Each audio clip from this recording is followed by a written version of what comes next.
Hi guys, GeoPaul here. Well, this is geocaching tips number 1, what to take geocaching. Okay guys, well this is my everyday geocaching pack that I would take out, not on a huge series, but I take it out to most geocaches I go to. Now this is a really sturdy, waterproof bag made by Trespass. Now this is by far the best geocaching bag I've had. It's not an over-the-shoulder bag, it is a round-the-waist bag.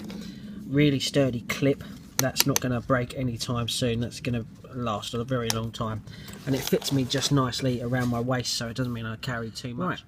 Plenty of pockets this bag has. It's a really good bag, as I say, for geocaching.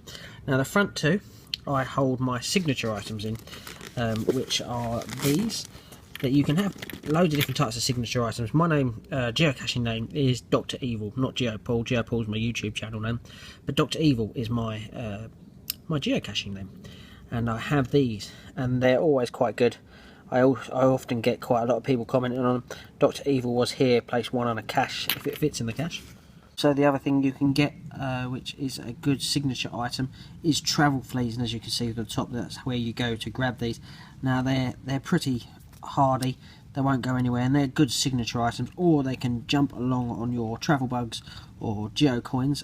I'll explain more in another how-to video coming up soon on exactly what they are, but they can jump along and go along for the ride on a travel bug, or they can just go in, and they're pretty good. These, they can just slip into a film canister, so it doesn't matter about the size, whereas my eyeballs, they have to be a pretty big size. They won't fit in a film canister. Okay guys, well that's the signature items done.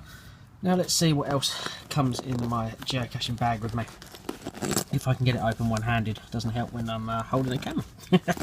Right, the main part of my geocaching is my GPS. Now, this was my very first GPS. It no longer works.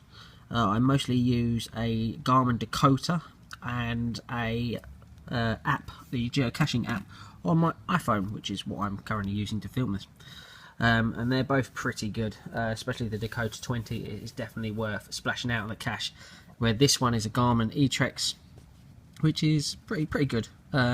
Unfortunately you can't load caches onto it. It would mean you carrying a piece of paper with coordinates and writing them in like I have been doing for the last 3 years, but it's definitely a good starter GPS, and if you want to move on to something a bit better, I definitely recommend the Garmin Dakota 20.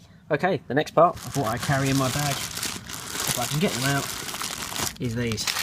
Now I like to keep them in a plastic bag, keep them all together so they don't float around my bag, but it's a pen or a pencil, that's definitely recommended taking. Thank you to the Swedish mega store for supplying these free to me. Every time I seem to go in there I grab a handful, which is always handy, and I can leave them in caches. I don't worry, I don't mind too much if I can just leave them in a cache. So I take them, and I also take a thick permanent marker pen. A lot of the geocaches that you get to will have official geocache or geocache do not remove on the front of it. Well, sometimes if they've been out in the open for a long time, then that means those words are starting to fade a bit due to weather and the elements.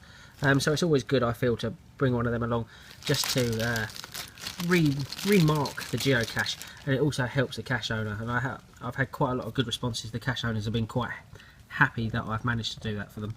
And now time for my most manliest geocaching kit that I have is my torch. Now I would like to thank my mother for this one. She asked me what I wanted for Christmas, anything geocaching related. I said, yeah, I'll have a torch. Yeah, bright pink. Well, put it this way guys, at least I won't lose that out in a field. If I drop it, I'll definitely be able to find that again. But taking a torch with you is something I'd recommend, especially if you're looking at those nooks and crannies in trees, underneath rocks. It's always good to have a torch, even in the light of the day, and have a little look through it. So yeah, I definitely recommend bringing a torch with you. Now my other bit of geocaching kit I do take with me is a first aid kit. Now I would show you what I take, except I've left it all in the car. I do take plasters, antibacterial wipes, anything that's pretty obvious really. things. All you need is a little geocaching pack, unless you're going out on a huge hike out into the wilderness. But where I live, on the outskirts of London, we don't have much of a wilderness. But the one thing I do recommend, especially if you have children, is bringing a hand sanitizer gel, which kills about 99.9% of germs. I definitely recommend that. Even if you don't have kids, I still recommend taking it. It is very good, and it kills any bad bacteria that you got on your hands whilst rooting around tree roots or lifting up rocks. You never know what you get on your hands, so that I'd definitely recommend bringing a hand sanitizer gel with you. My last bit of kit, which is quite cool, is my multi-tool. Now this, again, one-handed if I can do it. Come on, cheer me on, guys, come on, here we go. Yeah, it is a multi-tool. Now this is very handy. It's got everything that I need. It's even got a little flick knife in it, and it's good. It gets out the little nano logs. If you don't know what a nano is, don't worry, we're going to have a video coming up soon which will explain what a nano geocache is. But if you do know what a nano geocache is, you know how hard those logs can get out sometimes. Well, this is a good tool just to go in and pull it out. I definitely recommend having a multi-tool. That's all my geocaching kit that I take, as I say. Thank you for watching. We're going to have more how-to tips coming up very soon. Just keep your eyes peeled. Subscribe to my channel. That way you'll see them as they pop up. So thanks for watching, guys. Catch you next time.